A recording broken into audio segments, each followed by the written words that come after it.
Eu devia mesmo ter vestido um blazer, não esse linho de verão, quando a Juliana Prado me convidou para aquele brunch executivo. No terceiro mimosa, ela se inclinou sobre a mesa do terraço como vilã de novela reprisada, óculos escuros tortos, e soltou: "Você é confiável demais para liderar a Mariana. Você seria um ótimo apoio." A palavra apoio me bateu mais forte que o sol de janeiro fritando queijo coalho na praia. Sorri, daquele jeito de quem acabou de perceber que a guilhotina não era só decorativa. Juliana riu da própria genialidade, brindou comigo e voltou a tirar manjericão dos dentes como se nada tivesse explodido. Por trás dos meus acenos educados e da minha cara de água de pepino, eu contava quantos estagiários eu treinei que hoje tinham até vaga de garagem melhor do que a minha. Juliana, recém-promovida a diretora de operações por laço matrimonial, não por mérito, teve a audácia de me chamar de segura. Segura tipo um Uno com alarme, um frango sem sal, uma mulher que não fazia hora extra não paga há 7 anos e ainda construiu sistemas que ela agora queria desmontar. Aliás, já que 97% das pessoas ignoram histórias como essa como se fosse parente pedindo ajuda no WhatsApp, clica aí no botão de inscrição, vai, ajuda a manter o motorzinho da vingança rodando. Voltando à traição habitual, eu não chorei, não fiz escândalo.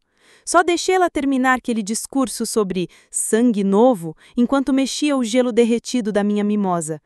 Eu já tinha ouvido essa conversa antes, geralmente antes de uma demissão, de uma fusão, ou quando algum primo inútil vai ser contratado só porque sabe fazer dancinha no TikTok. Levantei meu copo, brindei ao sucesso dela e entreguei minha carta de demissão, com 2 anos de aviso prévio, como se fosse um bombom de menta. Sem drama, sem lágrima, só um sorrisinho leve e a certeza de que ela ia confundir minha saída com rendição.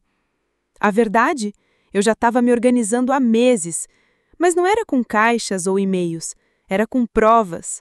Print do Slack, onde Juliana chamava os estagiários de gatinhos, memorandos de RH que ela apagou sem querer. Eu não estava pedindo demissão, eu estava puxando o reboco do cupinzeiro. A rejeição dela nem doeu porque era previsível. Doeu porque confirmou tudo que eu já sabia. Juliana nunca me viu como ameaça. Só mais uma funcionária de sapatilha, Google Agenda colorida e uma gaveta cheia de tames. O que ela não entendeu é que tem gente que não grita com raiva, só traça a rota de fuga. Foram 7 anos fazendo o diretor parecer gênio em reunião. Eu era o fantasma da planilha, a alma do cronograma, quem fazia a campanha ir para o ar no prazo, quem garantia que a Juliana nunca tivesse que explicar o que é margem bruta para jornalista. E agora, eu era só mais um item decorativo que ela queria trocar por alguém. Tudo bem, deixa ela me subestimar. O brunch terminou como começou, ela rindo e eu concordando. Mas dessa vez, eu tinha uma mimosa numa mão e uma carta de demissão impressa na outra. Coloquei as duas na frente dela, delicadamente, como se estivesse oferecendo um quitute para uma rainha tapada que nem percebeu que os camponeses já estavam com o fósforo na mão. O riso dela morreu ali. Ela olhou da carta para mim e de volta para a carta, com cara de quem viu barata voando. "Mariana, você está falando sério?" "Como um ataque cardíaco", respondi, me levantando da cadeira. "Aproveita o camarão, cuidado com o manjericão." E fui embora, sem olhar para trás. Porque a gente não olha para trás quando está acendendo o pavio. Já viu mulher limpando mesa com calma de quem está montando uma guilhotina? Era eu, na quinta de manhã, com as lâmpadas fluorescentes zumbindo como um sinal de alerta. A Camila, do marketing, me deu uma suculenta de despedida. O vice-presidente de estratégia perguntou se eu podia voltar para fazer a transição. Sorri e acenei, estilo estagiário robótico. Depois, exportei os arquivos para uma pastinha particular no Google Drive chamada Fotos de Férias. Nela, 12 gigas de pepino corporativo, contratos de estágio do arquivo Sombra e umas apresentações que faziam parecer que o nosso diretor só cortava custos para lavar grana. Não, eu não estava roubando, eu estava preservando o meu legado. Cada slide, cada correção com data e hora que eu fiz no relatório anual para deixar as maluquices do chefe com cara de plano estratégico. Peguei só o que era meu. As provas de que eu era mais que apoio. Eu era a base da farsa. Aí liguei para Clara Menezes, ex-colega de República, terror do karaokê e hoje advogada especialista em divórcios e negociações de alto impacto. Na última vez que nos falamos, ela tinha feito a cliente sair com o carro e o cachorro, deixando para o ex só as contas. Ela atendeu no segundo toque. Ora, ora, se não é a rainha das causas perdidas. Tem um problema, falei. Envolve má conduta e mimosa. Clara nem piscou. Conta tudo. Enquanto ela afiava a caneta, eu fazia um inventário, não das gavetas. Lá só tinha tridente, estresse e salgadinho, mas de nomes, datas, senhas. Ainda tinha acesso às conversas, lembrava palavra por palavra. Marquei entrevistas de desligamento, mas não com o meu gerente. Fui no RH, Finanças e Compliance, o santo graal da fofoca empresarial. Sentei com minha blusa mais arrumada, tom de voz calmo e falei: só quero deixar um feedback antes de sair. Eles anotavam, e eu também. Porque se você escutar direitinho, as pessoas entregam a própria sujeira com um sorriso. Uma analista de compliance, viciada em café, até se inclinou e sussurrou: tá meio esquisito desde que a Juliana foi promovida, né? Tô tomando camomila por causa disso, respondi, tomando nota. Então veio a ligação. No meu iPhone, o contato estava salvo como veterinário da Jujuba. Ninguém nunca questionou. Jujuba era minha gata fictícia. O veterinário, Daniel Prado, marido da Juliana. Eu e ele já tínhamos um histórico, não romântico, mas de respeito mútuo.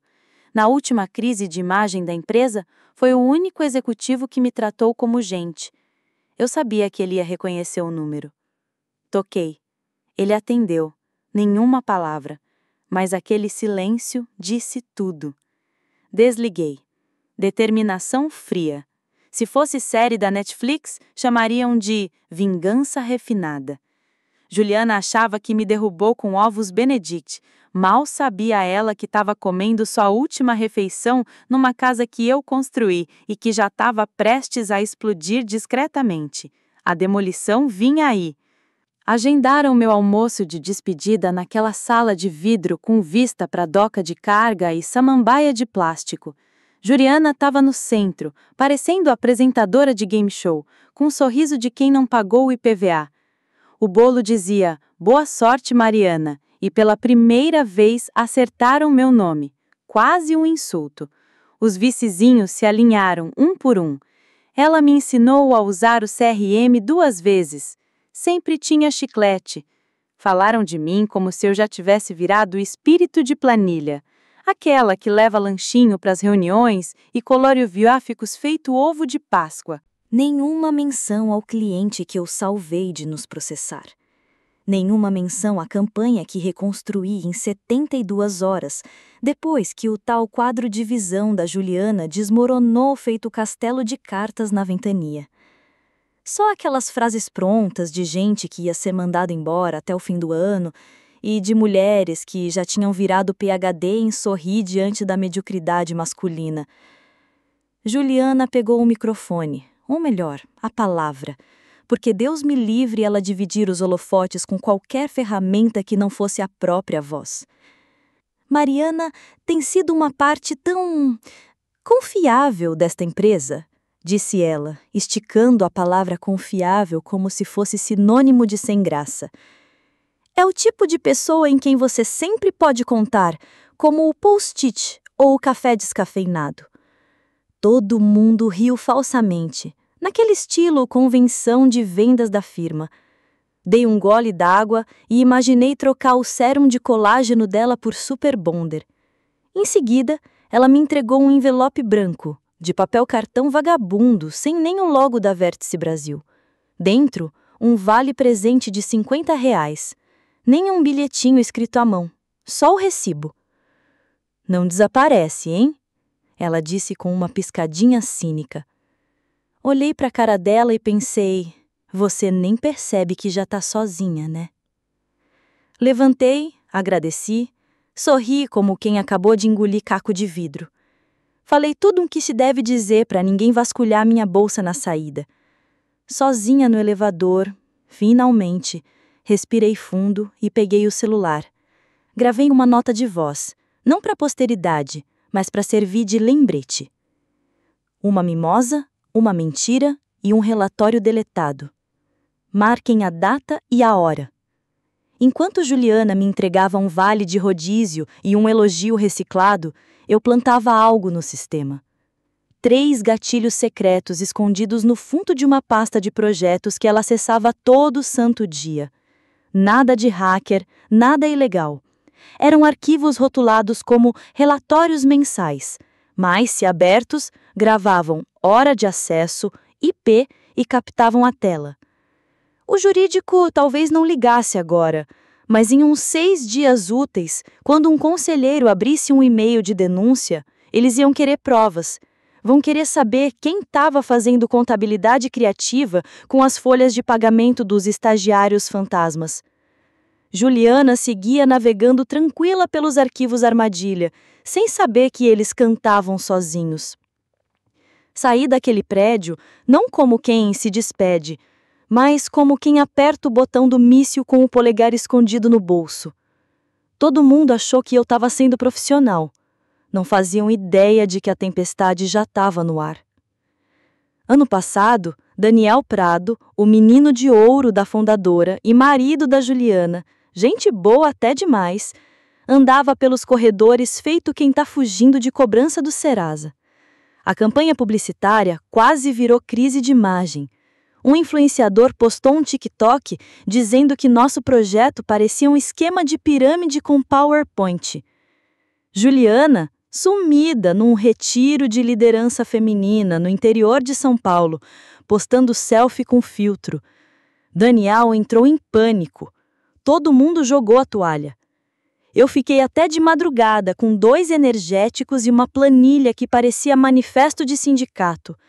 No amanhecer, o investidor estava calmo. A campanha, salva. Daniel passou a me chamar de quem manda aqui de verdade. Ele não esqueceu. Por isso, quando mandei uma mensagem pelo app descartável na terça passada, só 3 palavras. Vamos conversar em breve. Ele respondeu em menos de 10 minutos. Hora, local e nada mais. Encontramos num café meio vazio na Zona Leste, um desses com barista hipster que erra seu nome só para manter a autoestima elevada. Pedi chá de hortelã, ele, café preto, e com uma cara de quem não dormia desde a Semana Santa. Não achei que ia ter mais notícias suas, disse ele olhando mais para a rua atrás de mim do que para mim. Você vai querer ver isso, falei, deslizando uma pasta sobre a mesa, como se fosse cena de filme de espionagem. Dentro, capturas de tela impressas, resumos de roteamento de pagamento e um gráfico que intitulei de Livro Razão da Juliana. Sem ironia. Tava tudo lá. Repasses feitos via fornecedores fantasmas, reembolsos para estagiários que nem passaram pelo RH e bônus com cara de propina disfarçada. Daniel ficou mudo um tempo. Caramba! Pois é, mas me formei em contabilidade, lembra? Ele foi virando página por página como quem puxa o fio de uma mentira antiga. Há quanto tempo você tem isso? Um tempinho. E tá me entregando agora? Porque não quero vingança, quero vantagem. E acho que você também. Ele me olhou sem ironia, só resignação.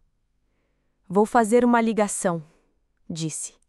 Você ainda confia na Clara para cuidar da minha vida depois do caos? Assenti.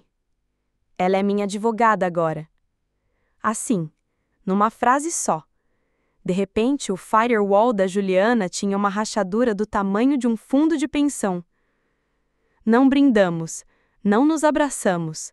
Só 2 pessoas de camisa social tomando café e movendo peças de xadrez invisíveis.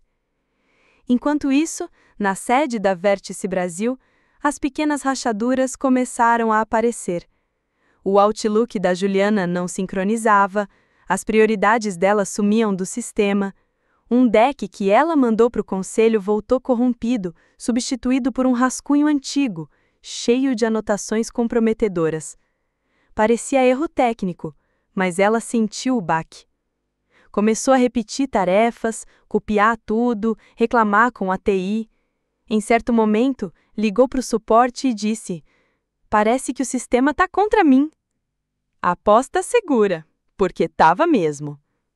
Eu não precisei hackear nada. Eu só ativei uma teia que construí ao longo dos anos. Assistentes, devs e administradores que me deviam favores, ou só odiavam Juliana o suficiente para errar o botão certo. Alguém trocou a pasta dela por uma isca, outro desincronizou o histórico no Slack. Teve até quem marcou o link do Zoom como phishing e fez a ligação dela cair direto na caixa postal durante uma reunião com um parceiro estratégico. Ela achava que estava sendo perseguida por fantasmas digitais. E estava, só que não era o tipo de fantasma que ela esperava. Na segunda-feira seguinte à minha saída, o clima era de pós-tempestade. Silêncio molhado, tensão no ar. Fiz meu café, alimentei meu gato fictício, a Jujuba, para manter a rotina, e esperei. Sem ansiedade, sem curiosidade. Só preparada, daquele jeito que só uma mulher subestimada por 7 anos sabe estar. Não era vingança, era fechamento com provas anexadas. E bem no horário, começou. Entre 9h11 e 9h13 da manhã, o RH recebeu uma nova denúncia no canal anônimo. O título: Conduta imprópria da COO, urgente. 7 PDFs, um zip e uma gravação de tela que começava com Juliana dizendo: "Não manda isso para o financeiro, eles só vão fazer perguntas." Era exatamente a captura de tela ativada quando ela abriu a pasta falsa, no meu almoço de despedida. IP batendo, voz clara, horário de trabalho. O RH encaminhou para o conselho com aquela linguagem corporativa cheia de panos quentes. "Recebemos esta denúncia hoje de manhã. Pode exigir uma revisão interna." Um dos conselheiros, um que nunca lembrava meu nome, mas já elogiou minha letra financeiramente responsável, respondeu seco: "Revise imediatamente." E assim, de repente, o pavio que eu acendi com uma mimosa e um sorriso finalmente caiu no chão e explodiu em silêncio. Juliana, por sua vez, deve ter achado que tinha escapado por pouco.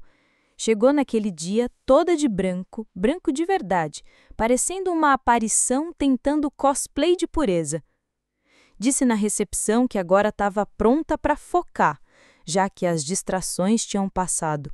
Ainda fez um joinha para alguém no elevador, se achando. Provavelmente pensou que os problemas esquisitos da semana passada eram culpa de algum estagiário da geração Z que confundiu planilha com um playlist. Ela não fazia ideia de que já estava em queda livre. Não percebeu que o jurídico estava se copiando mais que grupo de WhatsApp de mãe. Não notou que o chefe de conformidade faltou à reunião das 10. Nem ligou quando as permissões de e-mail dela começaram a dar piti de novo. Mas ela percebeu quando Daniel entrou pela porta da frente, sem crachá de segurança, sem sorriso, só com o queixo travado e um envelope pardo na mão. Passou reto pela recepção, ignorou o colega que tentou dar bom dia e entrou no RH sem bater. Câmeras flagraram tudo, a mão segurando o envelope como quem segura uma bomba relógio. Lá dentro, uma declaração autenticada da nova representante legal dele, Clara Menezes. Uma notificação formal de divórcio e um resumo da suposta má gestão financeira, sustentada por documentos internos que Mariana Reis havia encontrado na época em que ainda era diretora e que, com espírito de boa vizinhança, repassou para ele. O chefe do RH perguntou se ele queria sentar. Ele não queria. "Só queria entregar isso eu mesmo", disse ele. "Você vai querer analisar isso com carinho." Saiu tão silenciosamente quanto entrou. E mesmo assim, ao meio-dia o prédio parecia um vespeiro jogado num balde de gasolina. Juliana tentou manter a pose. Pediu uma kombucha. Perguntou por que o jurídico estava trancado em reunião sem ela. "Estão fazendo outra varredura aleatória?" perguntou. Ninguém respondeu.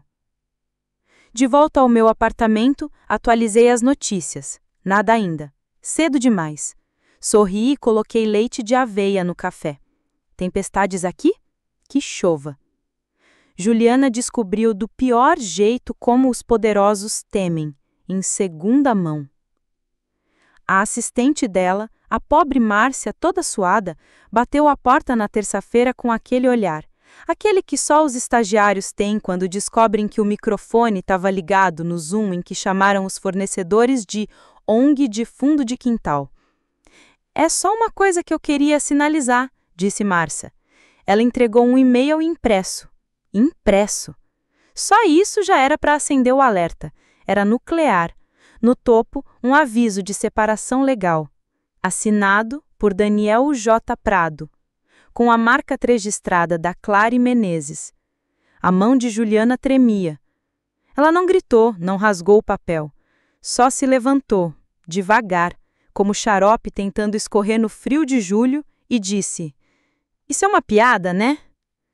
Márcia balançou a cabeça e sumiu no ar, como quem já tinha visto esse episódio e sabia que o final era péssimo.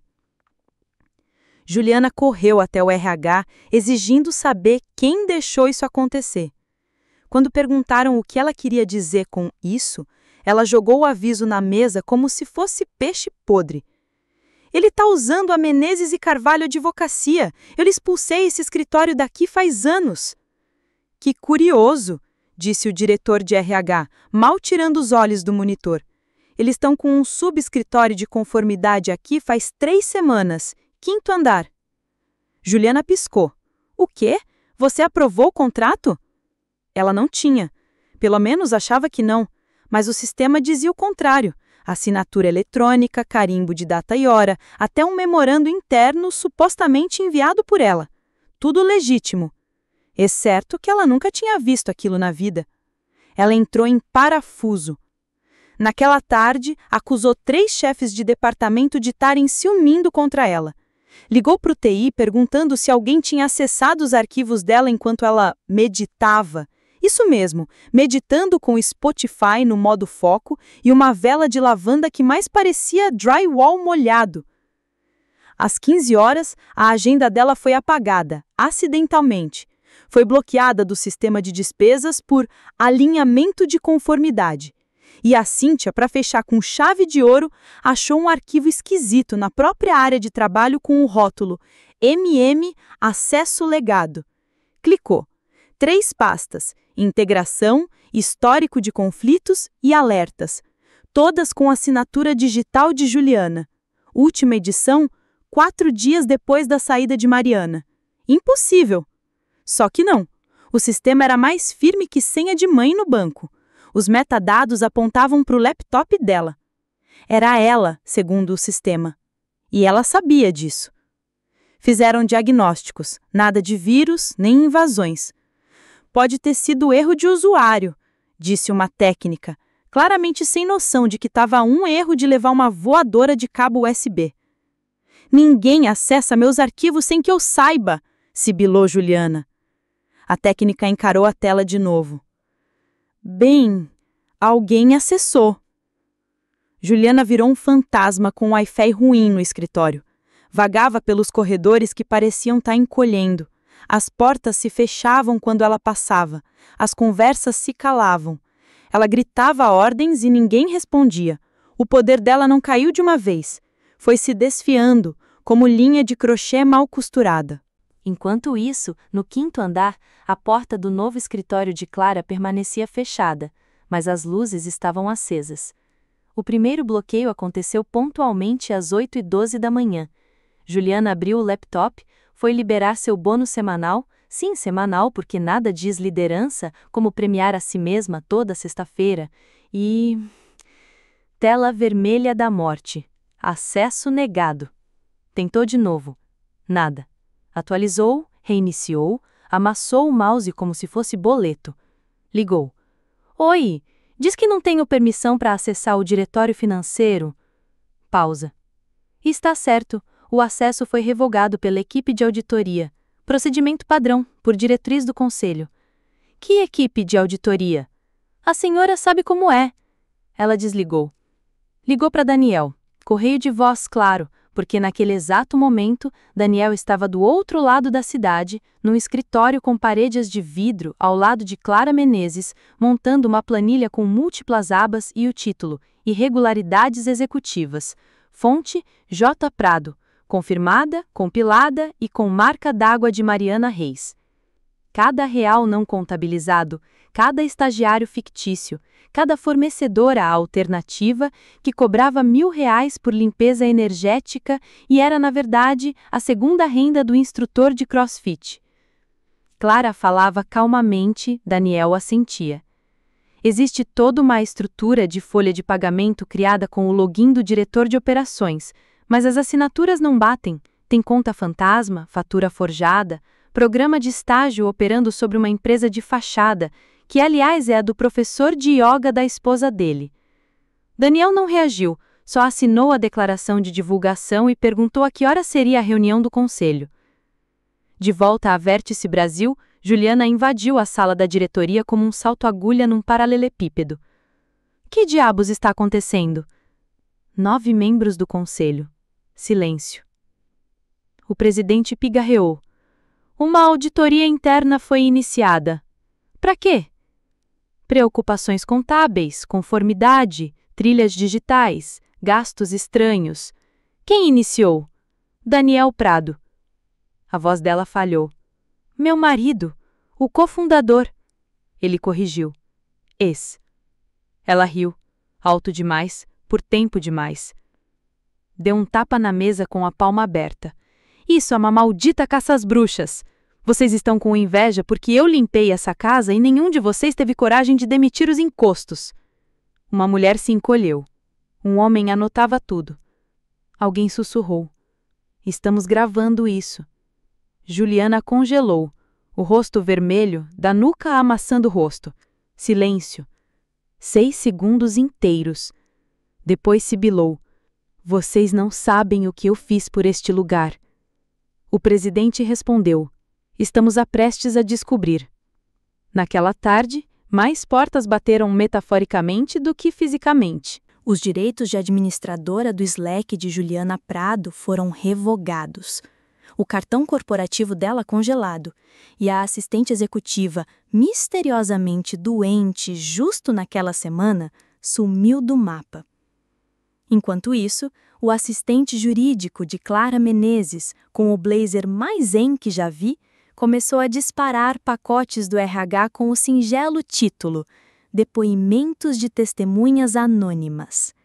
Todos contavam o mesmo samba do executivo doido: liderança instável, abuso verbal, desvio de despesas, estagiários fantasmas e e-mails de conformidade que sumiam como biscoito em casa com criança. Alguns relatos usavam aquele corporativez padrão. Outros pareciam desabafos de quem estava debaixo d'água havia anos. Uns até vinham com print de tela. O RH leu tudo, o jurídico também. E a diretoria? Mais que depressa. Juliana achava que era a leoa do topo da cadeia alimentar corporativa, mas não percebeu que era a última com o nome no contrato de aluguel e com um rastro de migalhas de pão mergulhadas em gasolina. Assistia a tudo de camarote, como quem ganha ingresso VIP para um festival que nem sabia que ia acontecer. Meu novo apé ficava a 5 andares acima de uma cafeteria silenciosa. E o melhor, não cheirava a ambição queimada. Adeus cubículos bege. Chega de bater ponto às 7h58 para não tomar multa por atraso. Agora eu tinha vista para a cidade, uma gata chamada Jujuba e uma oferta de emprego de uma concorrente que a Juliana chamava de startup picareta de benefícios. Engraçado como aquela fazendinha me deu um bônus de contratação com mais zeros que meus 2 últimos anos somados. A ligação da Clara chegou enquanto eu instalava o Wi-Fi. Está pronto, ela disse. A diretoria já tem tudo. Tudo mesmo. E Tudo, no caso, significava 3 denúncias autenticadas da equipe atual da Vértice Brasil, registros mostrando que Juliana acessou portais de folha de pagamento desativados às 1h17 da manhã, prints de bônus autorizados por ela mesma, disfarçados como ajustes de fornecedores, e a cereja do bolo, uma troca de e-mails entre ela e uma conta do Grupo Prisma, registrada no nome do consultor de branding, que, surpresa, era uma estagiária bombada do CrossFit com e-mail de spam e loja de desodorante artesanal no Etsy. Clara entrou na sala de reuniões como se fosse uma valquíria do jurídico, trazendo um envelope preto chiquérrimo, com divisórias, abas e marcações coloridas. Juliana nem sonhava como a raiva silenciosa e profissional podia parecer embalada em capa dura. O conselho mal falou. Nem precisava. Aquela mesma noite, Juliana recebeu notificação formal. Licença administrativa pendente de investigação. Com efeito imediato, sem acesso, sem conversa. Entregar todos os equipamentos até às 5 da tarde. Ela destruiu o escritório em menos de 12 minutos. Dizem que ela deu um chute numa moldura da Mulher do Ano e gritou para o próprio reflexo no espelho do saguão: "Você vai se arrepender disso." Mas ninguém ali perguntou quem ela era. Daniel Prado já tinha saído quietinho, tipo bombeiro deixando o incêndio depois do controle. Sem baraco, sem mala jogada no gramado, só uma pilha de documentos dobrada sobre o balcão da cozinha e um post-it colado na adega. Agora é tudo seu. Na sexta-feira, os vazamentos chegaram aos sites de fofoca corporativa. Os blogs de negócios vibraram. Afastada após escândalo interno. Fundadora divorciada-se de advogado que investiga a empresa da própria cônjuge. Vértice Brasil implode de dentro para fora. Li tudo isso com uma quasa na mão e aquele sorrisinho torto de quem não deseja vingança, só reconhecimento. Não, eu não queria acabar com ela. Eu só queria que me levassem a sério. Ver a cena sendo levada a sério por toda aquela máquina que eu mesma lubrifiquei por anos enquanto outra pessoa usava a coroa é surreal. Agridoce é pouco. Justiça, quando aparece, não vem com um tapete vermelho. Vem em anexo PDF com 2 semanas de atraso.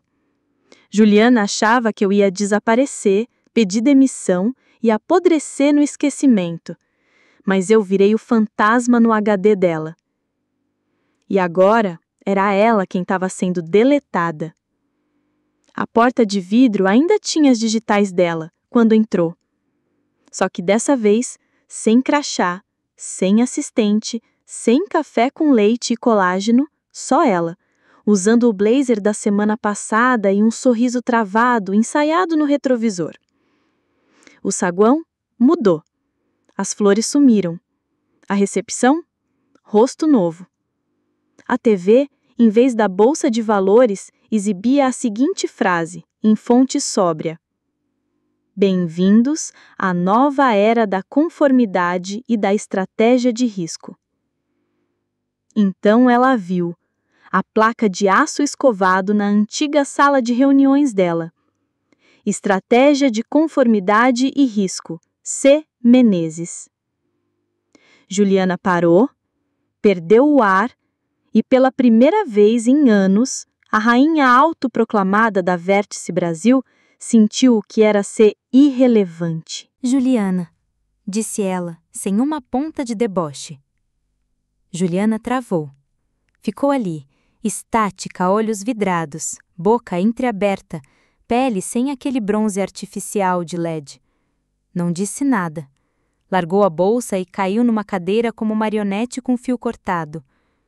Clara cruzou as mãos com calma, inclinou a cabeça e lançou o olhar indecifrável. Gostaria de discutir sua estratégia de saída? O RH nem piscou. As câmeras já estavam gravando. Juliana não respondeu, nem conseguia. A garganta dela fechou. As unhas enterradas nas palmas formaram luas vermelhas. O olhar perdido no chão. No reflexo dos ladrilhos, seu rosto parecia acusar. Você fez isso. Lá no andar de cima, seu nome era apagado do drive compartilhado, suas permissões revogadas, o cargo removido. Sem drama, com precisão. Daquela precisão cirúrgica que ela tanto se gabava. Ela não perdeu o jogo. Ela nunca soube jogar. Ela era o tabuleiro. E alguém simplesmente virou ele. Mais tarde, naquela mesma noite, com a cidade coberta por neblina e silêncio de condomínio de luxo, Juliana estava sozinha no que antes era seu apartamento de revista, agora ecoando feito corredor de escola vazia. O telefone vibrou. Uma única vez. Número desconhecido. Correio de voz. Ela apertou o play. A minha voz. Você tinha razão. Eu não era executiva. Pausa. Eu era pior. Clique. Nada mais. Só silêncio. Ela ficou parada segurando o celular como se cada respiração fosse uma confissão e cada suspiro um castigo. Porque quando ela percebeu que eu não queria a coroa dela, é porque ela já estava no meu bolso. Às vezes, o gesto mais poderoso que se pode ter num sistema falido é documentar e esperar. Essa história é um lembrete: dignidade não é silêncio, é precisão. O poder baseado em atalhos e ego nunca sobrevive a uma mente metódica com recibos. Essa história nos mostra o poder silencioso da paciência aliada à precisão. Mariana, apesar de subestimada e ignorada por anos, soube guardar provas e esperar o momento certo para agir. No ambiente corporativo, muitas vezes o que parece ser fraqueza é, na verdade, uma estratégia invisível. A verdadeira força não está em gritar ou se impor com agressividade, mas em construir um legado sólido e usar a inteligência para desmontar sistemas corruptos. A dignidade não é silêncio covarde, mas a clareza fria e certeira das evidências. E, no fim, é o equilíbrio entre ética, estratégia e coragem que derruba até os mais arrogantes. Um lembrete que justiça, mesmo tardia, transforma e redefine o poder. No mundo corporativo, onde jogos de poder e alianças podem mascarar a verdade, é essencial cultivar ética, transparência e resiliência. A lição maior da história de Mariana é que subestimar alguém com conhecimento e coragem é um erro fatal. Documentar, agir com estratégia e buscar aliados certos são ferramentas poderosas contra injustiças e corrupção. Além disso, a história mostra que nem toda vitória precisa ser barulhenta ou violenta. A paciência e a precisão podem ser armas mais eficazes. Nunca subestime o poder de quem parece apenas estar aguardando a hora certa. E, principalmente, que o verdadeiro valor profissional vai além dos holofotes, está na integridade e no legado que deixamos. Agora me diz, se você estivesse no lugar da Mariana, agiria da mesma forma ou buscaria outro caminho para expor as injustiças? Qual você acha que será o próximo capítulo da Vértice Brasil após essa crise? Recuperação? Ruína ou algo inesperado? Escreve aqui nos comentários, eu quero muito saber. E não esquece, deixa também o seu comentário com uma classificação de 1 a 10 para mostrar o quanto você gostou, porque assim eu consigo trazer mais vídeos que sejam interessantes para você. Se você curtiu essa história de poder, estratégia e vingança silenciosa, não esquece de deixar seu like e se inscrever no canal. Vamos juntos desvendar mais histórias onde a inteligência vence o ego. Vem com a gente e fique por dentro dos bastidores dos maiores dramas corporativos. Valeu por ficar até o fim, lenda da Copa. Se inscreve aí, vamos fazer aquele ex-chefe babar o café.